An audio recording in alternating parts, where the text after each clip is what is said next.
I think we'll go ahead and get started. So if you could kick off the recording. Yep, all set, Jessica. Fantastic, thank you. Good morning, folks. My name is Jessica Betterly. I'm the product manager for the Financials and Financials Lite product lines. I want to welcome you to today's brown bag session. We're focusing on cross-fiscal year reporting using the user-defined reports and specifically the user-defined column layouts. So let's go ahead and dig right in. My sample company is set up with a fiscal year of January 1 to December 31. Each of you out in the audience, you may have a fiscal year that starts in September and goes through August, or starts in June and goes through May. As you know, it's up specifically to your organization. But most of the reporting is really working off of that fiscal year. When you run your trial balance, that's what it's looking for. And your fiscal year is going to be broken into periods by month. So each fiscal year will have 12 periods, and it's each of the months of that fiscal year. So I'm going to work through a scenario where I have my organization, I have my fiscal budget put in for 2015 and 2016. Again, my year is January through December. And about the middle of the year, I get a new grant. It's running from May 2015 through April 2016. So it's crossing those fiscal years. It'll be posting both budget and actuals in the 2015 fiscal year and the 2016 fiscal year. And I want to have a report, or a couple of reports. One that is going to look at spending by month of the grant year, and one that shows budget to actuals for a period and for the fund life, or the fund year. Those two examples, they may not match exactly what you guys are looking at, but I'm hoping that the way I approach creating the column layouts for them will help you understand how to use the column layouts as a whole and help you create the specific column layouts you may need for your organization. So let's take a first step. So I've created a fund in my system for the new grant that I've received. Let's talk budgeting for a quick moment. And those of you, this is the upgrade, the new UI with this week. Some of you may not have upgraded yet. We're doing it in a phased approach, doing clusters of clients in groups. So some of you may not have this yet, but if you don't, you'll be getting it within the next week or so. So you'll see there are a few differences. I come over here to get to what used to be the buttons up here. So let's go to budgeting for a moment. I want to talk, because one of the first things you're going to do is budget when you get a new fiscal year, or a new grant that crosses fiscal years. So my budgeting in my sample company uses the basic budgeting option, where all I'm doing is creating, in general, I just create my budget in Excel and import it as a journal entry. So I'm going to talk about that. I have budget plans. When I bring in my budget for this new grant, it's from the Acme Foundation, guys. Roadrunner is supporting me. So I have a budget plan that is for my fiscal 2015, and it has these dates. And then I have a budget plan for 2016 that is these dates. And the system will restrict your budgeting to the dates allowed for that budget plan. So when you bring in your budget, it'll have a budget plan on it, and the posting date on that line has to fit within the dates for the budget plan. So when I bring in for my budget for my Acme Foundation grant, I'm going to have entries that are in 2015 and entries that are in 2016. I can use each of these budget plans on the specific transaction line and just post into those.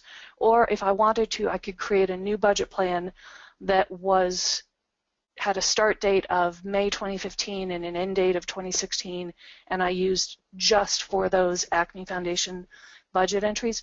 From a reporting perspective, it really doesn't make a difference. It's up to you which you use. For me, what I did is the 2015 entries I posted to that budget plan, and the 2016 entries I posted to this one. So I wanted to point that out. I want to click over here, this little home. That's going to take me back to the Role Center. That's one of the changes with the new UI. So I've already imported my budget. I'm not going to walk through pulling in journal entries or doing anything like that. And I've also posted actual entries because I want to be able to focus strictly on the reporting. So let's come down and take a look at the column layouts. Now, the first report that I wanted to do was showing the months of my grant year. And I want to start by looking at, I have a by month. Most of you should have a library of column layouts that were predefined in your software. We add to this library periodically, so some of the clients who have been with us a little more long-term may not have some of these, and if you do not, just let me know and I will get them into your database. So you should have one that says by month. I have customized this so it shows the months of my fiscal year, but the one that's in the basic library will probably say month 1, month 2, month 3, because it's going to reflect your fiscal year. And the way that works, what we're going to focus on for this column layout that we're going to create is the comparison period formula. So what the comparison period formula does here, what it says FY and then brackets in this first one, the number 1. So what it's saying is fiscal year first period. So if your fiscal year starts in September, that first period is going to be September. And it will take you through the month. This takes you just straight through the months of the fiscal year. The way that works with the reporting period, I'm going to go ahead and click Analysis. And it will look, when you enter a from and a to date, the software is going to look at the month and the year that you enter to determine what fiscal year you're in. So this knows, because I've entered April 2016, that it's the 2016 fiscal year. So that comparison period is going to show me January, February, etc. for 2016, for my fiscal year of January 1, 2016 to December 2016. So again, what we're working on this is one single fiscal year. We haven't yet crossed it. I'm going to make a copy of this because this gets me part of the way I want to go. I wouldn't have to recreate these lines, and I'm going to modify them. So I want to take a quick second here and stop and check for questions, just understanding within this fiscal year, does the comparison period formula make sense to everybody? Any questions on that before we start crossing fiscal years? And we should mention, Jessica, too, that if you do have questions, please go ahead and type them into the questions box, because the format of this meeting is such that you're all muted. But we do want to hear from you. So please use the questions box to enter those questions, and we'll stop periodically to take a look at those. Right now, Jessica, there aren't any questions in the question box. Okay. All right, so I'm going to go ahead and copy this one because I know I'll want the one that is strictly for my fiscal year. And I'm going to create one. My new fund is F300, so I'm going to create a copy of this fiscal year and close it. Now let's step away for a quick second away from the software. I want to take a look at this in Excel. I think it may help understand what I'm talking about if we lay it out this way. So here is what we were looking at in the original by month column layout. These are the months of my fiscal year. These are the periods as they correspond to the months. And this is that comparison period entry to show the entries for that fiscal period. However, with the new fund, my Acme Foundation fund, my the grant fiscal year actually starts in May. So what I want is the first column to be May. And that's easy. As you get used to column layouts, you know there's a numbering that will determine the order. But this comparison period formula still is showing the current fiscal year. So if I were just to move my columns, I would have, and let's say I ran it in 2016, I'd have May 2016 and January 2016. So we know this isn't going to work quite the way it is laid out. So let's take a look. There's a couple of options with the comparison period. You can use +1 to add a year, or -1 to subtract a year. So let's take a look at what that actually does when you are working with reports. Because remember, when you entered, when I did the analysis and I have a from and a to date, that has a bearing on what the dates are that are being used in the report itself. So if I'm entering a from and a to in 2015, for example, if I use the +1, this, which is going to take the date and consider current to be based on my from and to, is going to show me 2015. Using +1 will show me 2016. If instead I use the -1, I'm going to get 2014 here and 2015 in the January through April columns. Okay? Now let's change that around and say my report from and to is using a 2016 date. Now I'm going to get 2016 here and 2017 in the +1, or I'll get 2015 in the -1 and 2016 in the current fiscal year columns. So I want to stop for a second and see if there are questions about that. These working with the comparison period, once you get the hang of it, it's great and you totally get it. But it can take some time, and I want to work through this slowly enough that people are not getting lost along the way. So any questions at this point? I don't see any, Jessica. Fantastic. Okay, I haven't lost anybody yet.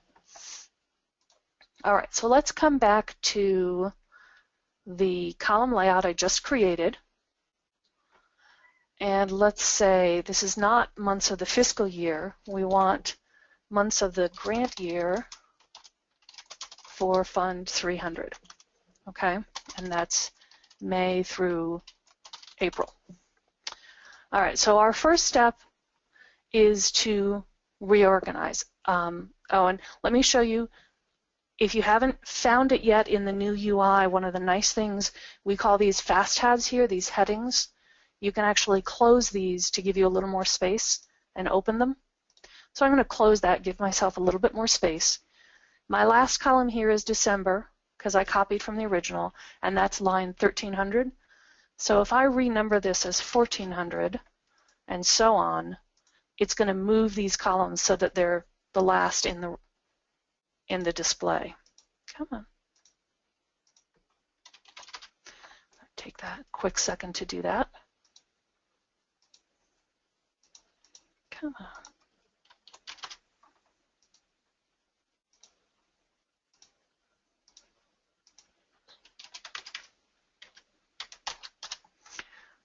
All right. So let's close this and reopen so you can see them laid out the way we want. So now we have our first column, we've got a totaling column, and then we're going to show May through April. So now we want to move over here to the comparison period.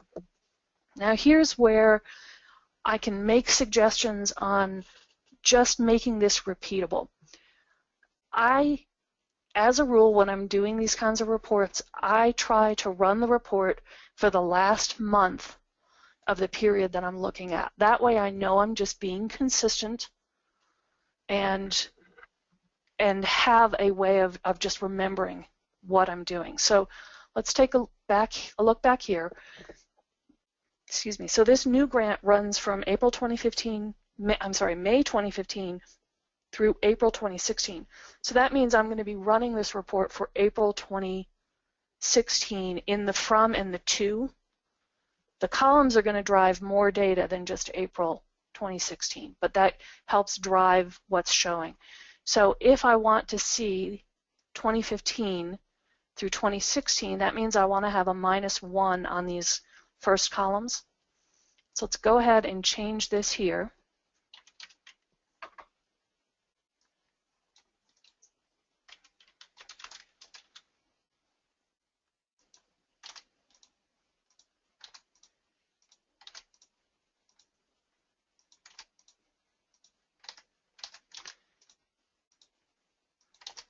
All right, and there's another part to helping remember how you run this report, and we'll get to that in just a second. But this way, we've got that set up. So let's click Analysis. And my from and to dates are already what I had said I wanted to show. So if we, let's hide these parameters for a moment. So if we drill down on May, and whoops, where is it? Navigate.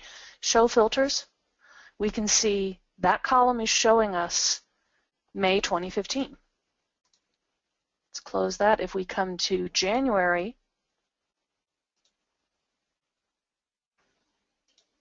and show filters, we can see it's showing January 2016.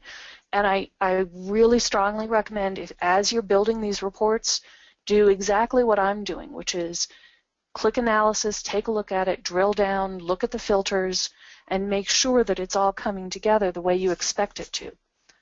Because I can guarantee you there'll be times that you don't do it right. There are times I don't do it right, and I've been doing it for years. So I have exactly the data I wanted. Just to compare, let's change this and run this, say, for 2015.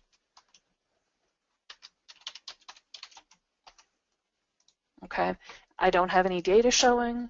If I drill down on one of these entries and take a look at show filters, because I put 2015 and that column has -1 on it, I'm seeing 2014. Okay, so hopefully you're seeing how the date you enter here works with that comparison period formula to give you the value you want or don't want if you don't enter right. Okay, let's get that data set. All right, the second part of the way to make this easy, I'm going to go ahead and memorize this. So this is going to save it to the My Reports section of My Role Center. This is only, the title that you put here, the report name, is just what you see when you see it in the list in My Reports. It doesn't show up if you produce the report, print it to PDF, for example. So I can do something like this, which is always run for 2016. So now I've got a reminder right there in the title of how I need to run this report. So if I come back, let's close this and go back to the Role Center. We're going to see this in the list. We're going to have a reminder there that when we open it up, it needs to have that date here, and we'll get exactly the results we want. So that's the first report, and that's focused on comparison period. We're going to move to another option on the column layout for the next report, the budget to actual report. So let's stop here and see how we are for questions. Jess, we don't have any questions at this time. Wow. Yeah. Oh, now they're starting to scare me that they're not listening. All right. So let's move. The next report I wanted to create is a budget to actual, and it's going to have period and the grant to date information. So it's another one where I can take a look at all these different budget ones that I have. I have budget 4, I think, is the one I want to use as a source. So the only problem with, so what budget for this budget to actual 4 does, we have a current period actual, and it uses net change. So net change drives off that from and to, and will show me when I run the report and I enter the from and to date, it's going to show me the values for that specific date period. And I have one for actual, and I have one for budget. It's working off the transaction type. And then I've got a variance calculating the percentage. And then I've got year-to-date, and the column type is year-to-date, and year-to-date actual, and year-to-date budget. Year-to-date, again, it works off, like the other one we were looking at, works off the fiscal year. We're crossing fiscal years, so we don't want to use that. But this gives us most of what we want, so let's go ahead and copy it. And let's see, F300, budget to actual.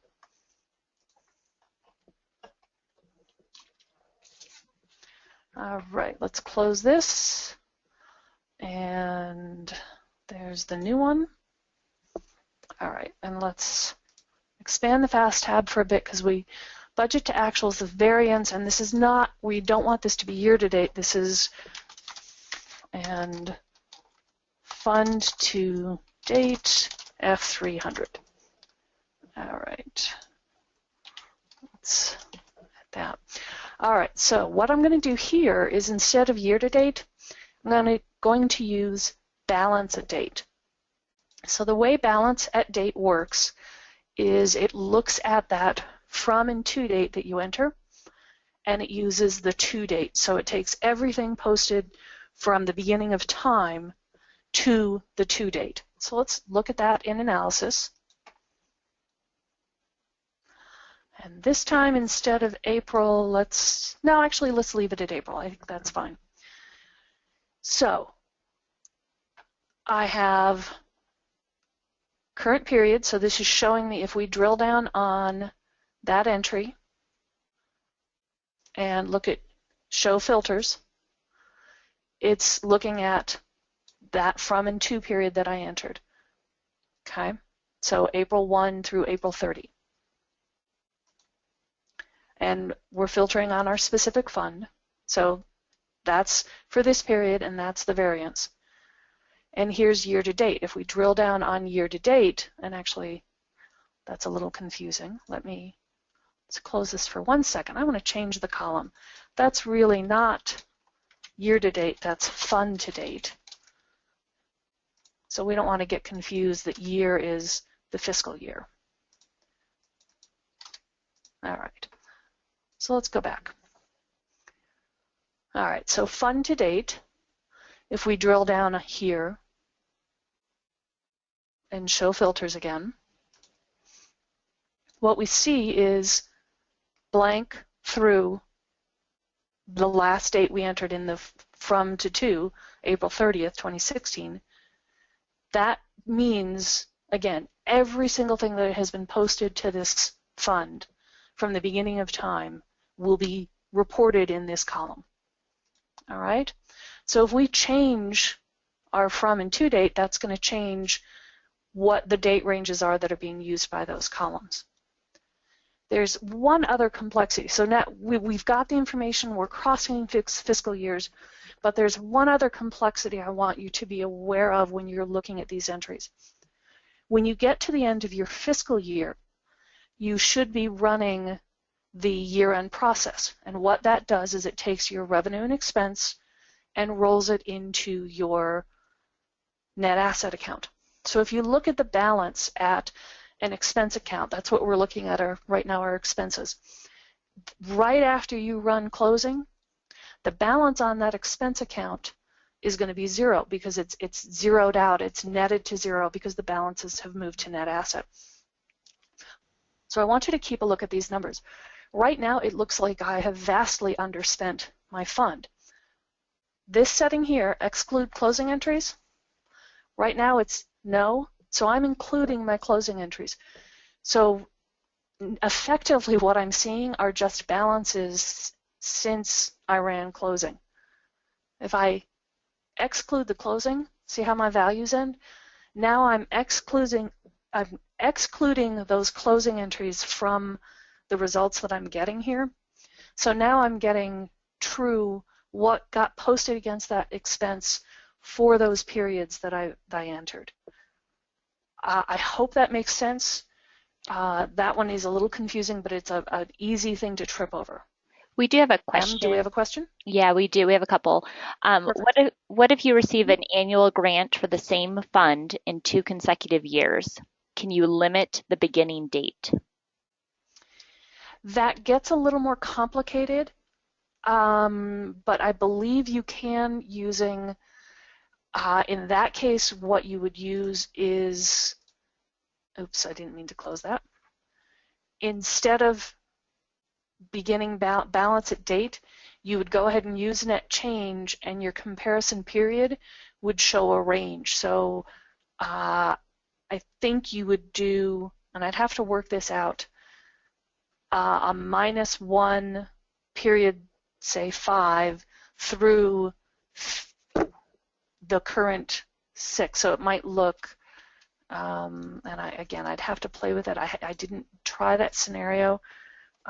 So it could be a -1, oops, let's actually move my cursor so you can see that, and I can too. -1, so let's say it goes from May through FY4. Oops. I don't know. Let's see if that's going to give me an error. Yeah, it doesn't give me it gives me an error. So I may have to play with that.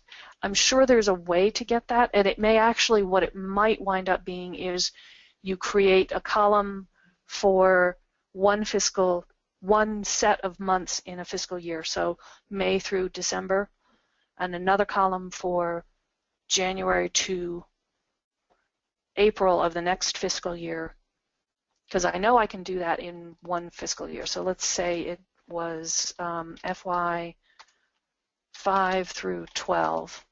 I know I can do that. So you can have separate columns and then add them together. So you may need to do that and make the separate columns not visible when you produce the report, but the calculation column that adds the two together be what you see in the report. So you may have to break it apart that way. Great. And then there was another question, Jessica. So hopefully that answered that question. Mm-hmm. Yeah, let us know if it hasn't, or we can definitely touch back offline. Yeah, I can dig deeper into that one. Mm-hmm. Okay, and then the next question, Jessica, why would you ever include closing entries? In this case, I don't think you would. It depends on the report, though. I have seen sometimes, and I can't come up with an example of right off the top of my head, because of course that's just going to be how my brain works today. There are times that you might want to. I just want to make sure you're aware of that setting and the impact it has. And sometimes you may look at your numbers and they may not make sense. Just keep an eye out for that setting, because you may want to pretty much always have it set to yes. That's very possible.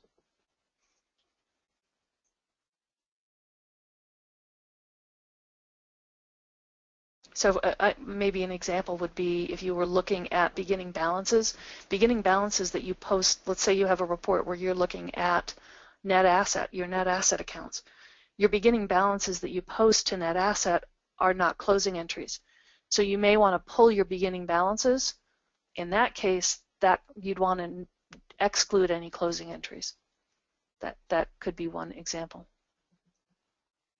Great. I think that's everything. Okay. Any other questions? I think that's everything for now, Jess.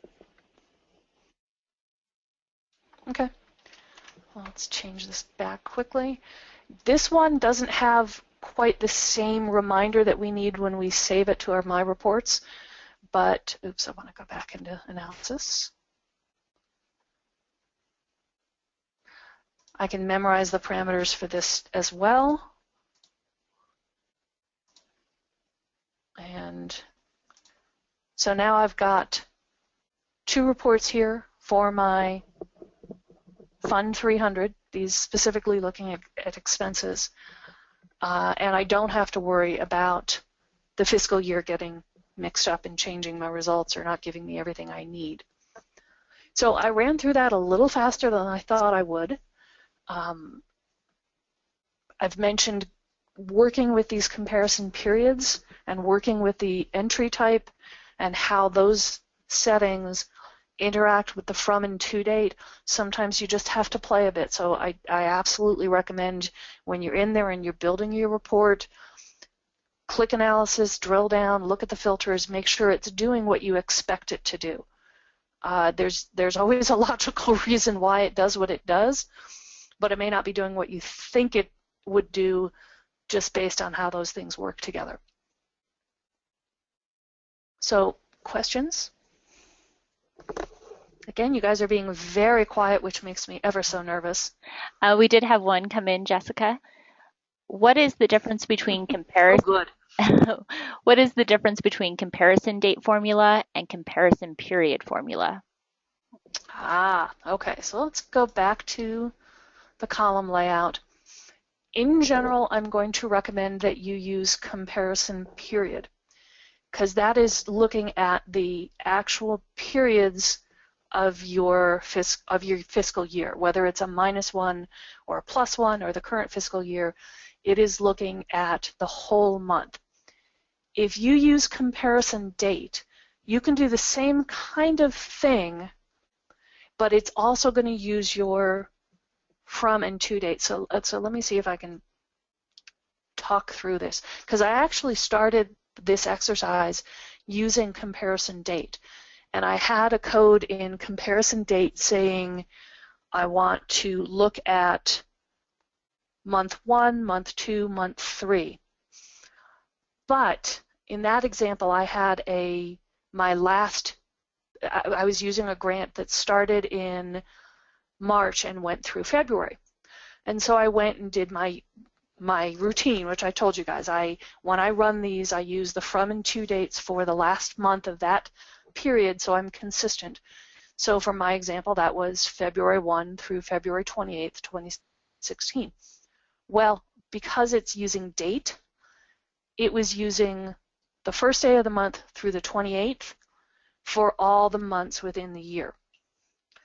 So my results, because I was missing 2 to 3 days in each month, I wouldn't necessarily have picked up on that fact because the numbers weren't necessarily off by huge amounts, except I drilled down on one of my columns and saw that I was on my June column, all I was seeing was June 1 through June 28th. So comparison date, there are some times where it may make sense. It's really nice if you want to create a row layout that is, say, the 7 days of the week. You can do that, and comparison date is very nice for that. But it sometimes just doesn't work the way you expect it to. So I think most of the time you really want comparison period, because period is taking the whole period. It doesn't care. It's going to get all of June for 30 days, and it's going to get all of February for 28 and all of December for 31. It's not going to worry about the specific days that you enter in that from and to when you run the report.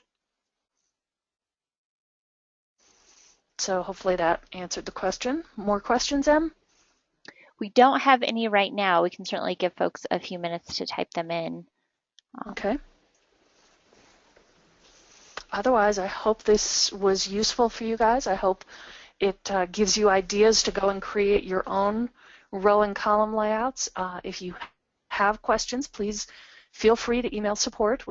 Our support team will help you out as best they can. Great, and it looks like you did a great job, Jessica. We don't have any other questions that have come in. Okay, all right. That means they're either thoroughly confused or I was brilliant today. I mean, one or the other. So I do want to put a call out. I think through the summer I'm going to try and do a couple of budgeting tasks for these brown bags. But if you have topics you want covered, please feel free to send them either directly to me or to the support team. And the support email is support@onenfp.com. And otherwise, we will talk to you guys again in a month. So thank you very much. Thanks, everyone. Thanks, Jessica. Thanks, Emily. Thanks for the help.